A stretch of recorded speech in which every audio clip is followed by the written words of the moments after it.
Hello जी, कैसे हैं सब भाई। आज मैं ना वो एक वीडियो देख रहा था, न्यूज़ चैनल था। तो जो स्टोरी बताई गई ना अरशद नदीम की, कि आज क्रेडिट लेने के लिए तो हमारी हुकूमतें, हमारे कोच, हमारी फेडरेशन, सारे जो हैं वो क्रेडिट लेने के लिए सब आगे खड़े हो गए हैं। तो बहुत ही अच्छी वीडियो मिली है और मैं तो भाई दाद दूंगा इस न्यूज़ एंकर का, जिन्होंने भाई साहब अच्छी लिताड़ लगाई है। हक भी ऐसे ही बनता है कि इदारों को, हुकूमत को इसी तरह बंदा क्रिटिसाइज़ करे कि जब क्रेडिट लेना होता है तो तब जो है वो उनको दिख रहे होते हैं, और जब उनकी हेल्प की या उनके ऊपर ख़र्चा करने की बात आती है तो उस वक्त जो है वो कोई हाथ ही नहीं पकड़ता। तो ये भाई वीडियो है, आप देखें तो उसके बाद मैं अपना रिव्यू देता हूँ। ये तो एडमिशन है गवर्नमेंट की तरफ से कि वाकई अरशद को वो सपोर्ट हासिल नहीं थी जो मिलनी चाहिए थी, तो अब क्रेडिट लेने भी शेमलेसली इस तरह सामने मत आए। अब वो अपने बलबूते पे जीत गया है तो अब हर कोई इसकी जीत के दावेदार बन के सामने आया है। ट्रेनिंग हुई कैसे अरशद की और नीरज चोपड़ा की ट्रेनिंग कैसे हुई, और ट्रेनिंग अगर कोई कौम या कोई मुल्क अपने खिलाड़ी को अपनाता है तो किस लेवल की वो ट्रेनिंग देता है, ये हम आपको बताते हैं। बीबीसी एक रिपोर्ट है 2024 की, और इसमें नीरज चोपड़ा को जो मिलने वाली सहूलियात है जब पढ़ेंगे तो आपकी आंखें खुल जाएंगी। ओलंपिक मुकाबलों में पाकिस्तान को 40 साल बाद गोल्ड मेडल देने वाले अरशद नदीम के पास मौजूदा वाहिद बैनुल-अक़वामी मयार की जेवलिन के हवाले से मुश्किलात दरपेश थी। बीबीसी के मुताबिक अरशद नदीम के पास वाहिद जेवलिन भी खराब हो चुकी थी, जिसके लिए वो चंदा इकट्ठा करके उसको ठीक करते रहे, जबकि दूसरी तरफ उनके हरीफ नीरज चोपड़ा को भारतीय हुकूमत ने टोक्यो ओलंपिक से पहले 177 जेवलिन खरीद कर दिए थे। मार्च 2024 में अरशद नदीम ने बताया, बीबीसी को बताया, कि जिस जेवलिन को वो लेने की कोशिश कर रहे हैं उसकी कीमत 7 से 8 लाख रुपए है। सिर्फ चंद माह पहले है, ओलंपिक से पहले। पाकिस्तानी हुक्काम माजी में भी अरशद नदीम को वो तमाम सहूलियात देने में नाकाम रहे हैं जो उनके पाए के दुनिया के दीगर एथलीट्स को मिलती हैं। अगर सिर्फ नीरज चोपड़ा की मिसाल दी जाए तो भारतीय हुकूमत ने गुज़श्ता बरस दिसंबर से इस साल फरवरी तक जनूबी अफ्रीका में ट्रेनिंग करते रहे वो, और फिर मार्च 2024 से मई तक उन्होंने तुर्की में ट्रेनिंग हासिल की। बीबीसी के मुताबिक नीरज चोपड़ा फिनलैंड, अमरीका, बर्तानिया, फ्रांस, पोलैंड और स्वीडन में हुकूमती खर्चे पर ट्रेनिंग के लिए जाते रहते हैं। इंडिया की हुकूमत ने 2021 के ओलंपिक से कबल 1.25 साल के दौरान नीरज चोपड़ा की ट्रेनिंग पर हुकूमत की जानिब से 7 करोड़ इंडियन रुपए लगाए। बीबीसी के मुताबिक नीरज चोपड़ा ने ओलंपिक से पहले अपना ज्यादातर वक्त यूरोप में गुजारा, जहां वो स्वीडन में जर्मनी कोच की जेरे निगरानी ट्रेनिंग करते रहे, जबकि अरशद नदीम पंजाब स्टेडियम में महदूद वसाइल के साथ ट्रेनिंग करते थे। पेरिस ओलंपिक से पहले नीरज चोपड़ा ने 5 बैनुल-अक़वामी मुकाबलों में हिस्सा लिया, जबकि अरशद नदीम ने सिर्फ एक बैनुल-अक़वामी यूनिट में हिस्सा लिया। ये बात तो 2024 की हो रही है ना। लेकिन माशाल्लाह पाकिस्तान के अंदर कोई भी हुकूमत हो, क्रिकेट के अलावा बाकी खेलों के लिए ना उनका फोकस है ना उनके दिल में जगह है। 2021 का हमें इंटरव्यू याद आ गया जब अरशद शरीफ साहब के शो में अरशद नदीम आए थे, और उस वक्त भी यानी 3 साल पहले भी उनके पास जेवलिन नहीं था। Just imagine. सुनिए क्या कहा अरशद ने।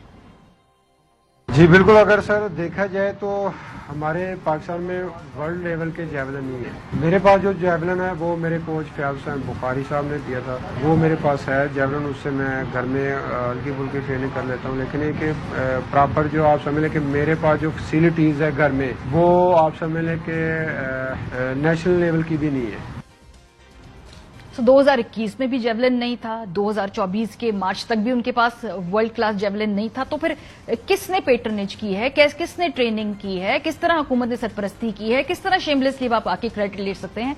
ये क्रेडिट सिर्फ और सिर्फ अरशद का है, उसके घर वालों का, उसके पूरे गांव का जिसने पैसे जमा कर करके उसकी ट्रेनिंग के खर्चे उठाए हैं, उसको जो बाद में स्पॉन्सर्स मिले उनका, उसके कोच का, और सबसे बढ़ के अरशद का खुद। इसमें रियासत जो क्रेडिट लेने आ रही है उसको प्लीज ये शिमलेस काम आप मत कीजिए। और इसका गिला खुद अरशद ने भी किया। उसने कहा कि मैं किसी और मुल्क में होता जहां थोड़ी सी खेलों की पजीराई होती तो मेरा लाइफस्टाइल क्या होता और मैं किस लेवल का सेलिब्रिटी होता। अरशद से ही सुनिए। इज्जत सभी लोग करते हैं, लेकिन आपको पता है कि क्रिकेट का अगर देखा जाए तो वो किधर रह रहे हैं, और मेरा जो लेवल है वो आप देख सकते हैं कि मैं किधर रह रहा हूँ। तो मुझे गवर्नमेंट से अपील है, दरखास्त है, हमारी बातों पे अपना तरजीह दें मुझे ये बात का अफसोस भी हो रहा है कि मैं कहीं आउट ऑफ कंट्री में होता, जर्मनी में होता, फिनलैंड में होता, आज मैं शायद वर्ल्ड चैंपियन होता। बस क्या करें, वो कहते हैं कि पाकिस्तान के लिए अगर पैसों की तरफ देखें तो पाकिस्तान देखें, तो पाकिस्तान की इज्जत है हमारे में, हम गुजारा कर रहे हैं।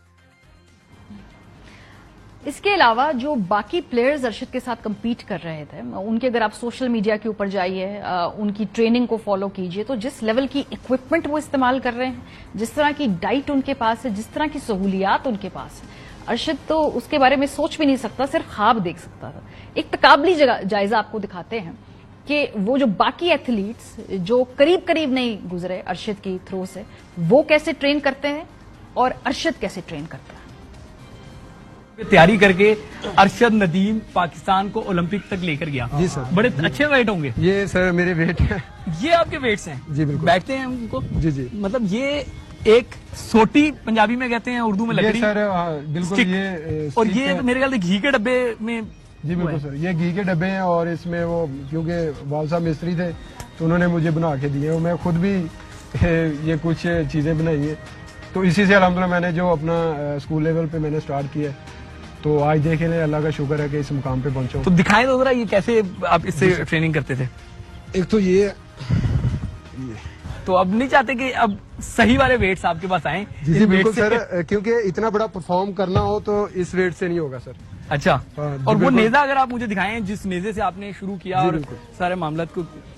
सर ये मेरा निज़ा है जो मैंने स्कूल लेवल पे मैंने स्टार्ट किया यार था। ये तो मुझे लग रहा है जिसे लकड़ी का- लाठी कहते हैं या लाठी सोटी कहते हैं। सोटी है वही है सर। और ये रस्सी से आपने खुद बनाया है? ये मैंने खुद बनाया है सर। ये तो सोटी वाला देसी आप देसी नेजा है, इसको सर, कह ये रहे हैं, देसी है, बिल्कुल। जिससे आपने स्टार्ट किया था। बिल्कुल। तो अगर अब नेजा जो होता है उसमें और इसमें कितना फर्क है? सर अगर दिखाएंगे आप देख मुझे लें दूसरा? जमीन आसमां का फर्क है, और मैं दूसरा दिखाता हूँ वो भी इतना अच्छा नहीं है। ये दूसरा सर जो अपना आप समझ अच्छा, आपके लें पास नेजा होता ही नहीं है, फिर भी आप माशाल्लाह वर्ल्ड में, एशिया में हर जगह छाए हुए हैं। बस सर ये देख लें आप सबकी दुआएं हैं, पाकिस्तानी कौम की दुआएं हैं।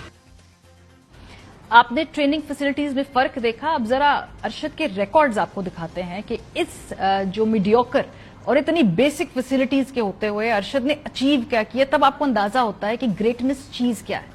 पेरिस ओलंपिक्स में 2024 में उन्होंने अपनी जिंदगी की बेहतरीन थ्रो फेंकी है और गोल्ड मेडल हासिल किया है। इससे पहले 2023 में आलमी एथलेटिक चैंपियनशिप में उन्होंने चांदी का तमगा हासिल किया। 2022 में उन्होंने गोल्ड का मेडल हासिल किया कॉमनवेल्थ गेम्स के अंदर। टोक्यो ओलंपिक्स में उनकी 5वीं पोजीशन थी। 2019 में आलमी एथलेटिक चैंपियनशिप में उनकी 16वीं पोजीशन थी। कॉमनवेल्थ गेम्स में उन्होंने कांसी का तमगा हासिल किया और एशियन गेम्स में उन्होंने कांसी का तमगा हासिल किया था।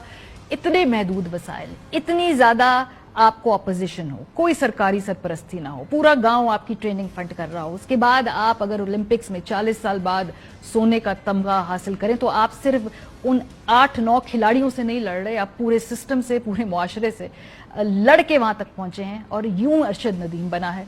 किसी के क्रेडिट लेने से अरशद का कद छोटा नहीं होगा। आप शेमलेसली उसके सामने जो है बहुत बौने लगते हैं। चलें जी भाई, आप लोगों ने देख लिया कि किस तरह नदीम भाई का सफ़र रहा, किस तरह उन्होंने अपने गांव में ट्रेनिंग की। उनके पास जेवलिन ख़रीदने के लिए, जो इंटरनेशनल लेवल का जो जेवलिन होता है ना, वो ख़रीदने के लिए पैसे नहीं थे। बांस का जो जेवलिन था उसके साथ उसने स्टार्ट किया। उसकी जिम अगर देखें ना, तो जिम जो है वो अपने हाथों से उसके वालिद साहब ने कुछ बना कर रखे थे, वो कंक्रीट और सीमेंट जो डाल के वो बनाते हैं। तो उसके साथ वो अपनी ट्रेनिंग करता रहे, जिम करता रहे। तो आप अंदाज़ा लगा सकते हैं कि कितना मुश्किल रहा होगा उसका सफ़र। और साफ ज़ाहिर है कि भाई एक जब मिस्त्री की अगर बात करें ना, एक मिस्त्री की जो दिहाड़ी है ना हमारे पास 1500-1600 रुपये अभी चल रही है। और 1500-1600 रुपये वो ऐसे हैं कि भाई कभी दिहाड़ी लगती है, कहीं पर कभी नहीं लगती। और अगर बात करें भाई उस 1500-1600 रुपये की, तो जब एक एथलीट होता है ना भाई, उसकी खुराक का जो खर्चा होता है ना, वो थोड़ा सा ज़्यादा ही रहता है। खुराक का खर्चा अलग से, और कहीं पर साफ ज़ाहिर है कि कहीं इदारे पे या किसी जगह पे, गांव में तो इतनी सहूलतें होती नहीं, तो किसी शहर में या किसी ग्राउंड में जा के ट्रेनिंग करनी होती है। तो उसके जाने के लिए भी मुझे याद है अच्छे से कि मैं जब ट्रेनिंग करने जाता था, तो हमारे जो तकरीबन 15 किलोमीटर तो पक्का था भाई। 15 किलोमीटर इधर से जाना मोटरसाइकिल पे, कम से कम हमारे पास तकरीबन 300 रुपये का तो तेल जब भाई साहब लग जाता है आने जाने में। तो आप अंदाज़ा लगा सकते हैं कि एक मिस्त्री के बच्चा हो तो वो उसको इतना सफ़र करना पड़े, तो 300 रुपये का तो तेल गया। और रास्ते में भाई साहब कोई चीज़ खानी पीनी भी होती है, किट ट्राउज़र लेने के भी पैसे नहीं होते होंगे भाई। किस सूरत हाल में उस बंदे ने पाकिस्तान को गोल्ड मेडल दिलाया, आप अंदाज़ा नहीं लगा सकते भाई। क्योंकि मैं खुद एथलीट हूँ, हालांकि हम तो ज़्यादा अमीर तो नहीं, लेकिन शुक्र है भाई, बहुत है, इतना है कि भाई हम जो है ना अच्छे से अपना निज़ाम चला सकते हैं। लेकिन भाई उस बंदे के लिए कितना मुश्किल रहता होगा कि जिसके पास जेवलिन ख़रीदने के लिए पैसे ना हों और खाने पीने के लिए कोई चीज़ नहीं ढंग की। वो एक जूस हमारे पास जो ना मौसमी का जूस जो है ना, वो भी 250-250 रुपये का एक गिलास है। तो आप अंदाज़ा लगाओ कि एक बंदा जब ट्रेनिंग करके आता है तो मिल्क शेक या जूस वगैरह तो उसके लिए बहुत ज़रूरी होता है, वो बंदा वो भी अफोर्ड नहीं कर सकता। तो जो बंदा आज जो है वो वर्ल्ड रिकॉर्ड जिसने बनाया है, वो मैं इस वीडियो में तो बताया गया ना, जिस तरह के इंडियन नीरज चोपड़ा के पास 177 जेवलिन थे और अरशद नदीम के पास एक भी ढंग का नहीं था। ग्राउंड नहीं है ढंग की जहाँ पे ट्रेनिंग हो सके भाई। तो क्या बताऊँ अब इस सिस्टम के। वो अगर एक मेडल की बात करें ना, तो यहाँ पे भाई नेशनल लेवल पे भी इतना ज़्यादा इनाम नहीं दिया जाता, बहुत कम इनाम है। और अगर कोई बंदा सरकारी, मेरा एक दोस्त मेरे साथ दौड़ लगाता रहा है। मैंने तो भाई नौकरी, मुझे शुरुआत में ऑफ़र आई थी आर्मी में, लेकिन मैंने की नहीं। मैंने कहा भाई अभी और पढ़ना है, वो बस बाहर स्टडी के वीज़े के लिए अप्लाई करता रहा और वो लगा नहीं, बदकिस्मती से। कोरोना के टाइम पे ना वो एम्बेसी वालों ने बुलाया ही नहीं। तो मुद्दे की बात ये है भाई कि वो मेरा जो दोस्त है ना, वो 400 मीटर रेस का बेहतरीन खिलाड़ी, बहुत बेस्ट टाइम देता रहा है। तकरीबन 47 सेकंड में ना उसने लगाई है, 47-48 में 400 मीटर रेस। मतलब नेशनल लेवल पर उसने मेडल जीता है, गोल्ड जीता है। तो उसकी सैलरी की बात करें 45-46 हज़ार अभी होगी, बड़ी होगी, वरना उसकी जब स्टार्टिंग में सैलरी लगी थी ना, वो 15 से 20 हज़ार रुपया लगी थी। और जब वो कैंप में जाता था ना, तो घर से पैसे लेकर जाता था। अंदाज़ा लगाओ कि कैंप में रहते हुए भी उनको इतना अच्छा खाना नहीं दिया जाता था, वहाँ पर भी पल्ले से खाना पड़ता है भाई। और वो तनख्वाह जो है वो घर नहीं देता था, घर वालों से पैसे लेता था। घर वाले उसके तगड़े हैं और वो अफोर्ड कर सकते हैं। लेकिन मुद्दे की बात तो ये है कि भाई साहब एक सरकारी मुलाजम भी, एक एथलीट जो है वो अपने अखराजात पूरे नहीं कर सकता। अगर उसकी शादी हो, बीवी बच्चे हों, तो क्या वो इस ज़माने में या इस कंट्री में सरवाइव कर सकता है? कभी नहीं कर सकता। उसका और कोई धंधा होगा तो भाई उसी से काम चलेगा। जो दंगल मूवी आई थी ना आमिर खान की, तो स्टोरी सेम वही है भाई कि जब पेट की देखते हैं ना, मेडल लेने के लिए जब पेट की बात आती है ना भाई, पेट साला जो है ना, ये तो भाई खाना मांगता ही मांगता है। तो बंदा सारी कोशिशें कर लेता है और जब लड़ भी जाता है, बहुत लड़ सकता है। खुद के लिए तो बंदा बर्दाश्त भूख कर भी सकता है। लेकिन जब फैमिली की बात आती है ना, कि जब उसके माँ बाप बूढ़े हों, घर में बच्चे हों, तो फिर भाई वो अपनी जो गेम छोड़ के वो भाई अपने कोई धंधा ही करेगा, मजदूरी। और बड़े लेवल की तो नौकरी तो उसको यहाँ पे मिलने वाली नहीं। उसके लिए भी कहते हैं एजुकेशन के साथ साथ भाई साहब चौकस वाला पैसा भी चाहिए। तो ये सूरत हाल है भाई पाकिस्तान के। इंडिया में भी बहुत सारी खामियां हैं और कई जो ख़ास तौर पे भाई साहब जो एथलेटिक में हैं या जो गेम में हैं, उनको पता है कि भाई साहब क्या कुछ चीज़ें होती हैं, किस तरह जो फेडरेशन वाले या बोर्ड वाले वो जो पूरा बजट उनका होता है उनके ऊपर खर्च नहीं करते, खा जाते हैं सरकारी बंदे भाई साहब को। वो बताते नहीं कि भाई तुम्हारा कितना आता है कितना नहीं आता, वो बस थोड़ा बहुत लगा देते हैं, चलो जी बड़ा कर रहे हैं हम, ये चीज़ होती है।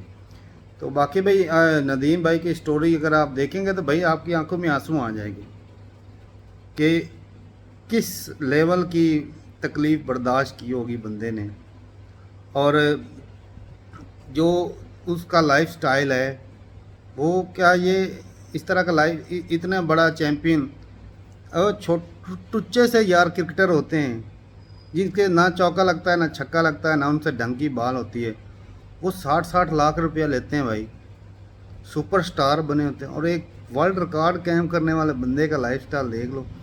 अभी तो उसको गाड़ियाँ गुड़ियाँ की ऑफ़र आ रही है 40-50 तकरीबन 20-25 करोड़ के करीब जो है ना ऐलान हुए। अभी मिलेंगे या नहीं मिलेंगे वो पाकिस्तान में अलग मुद्दा है।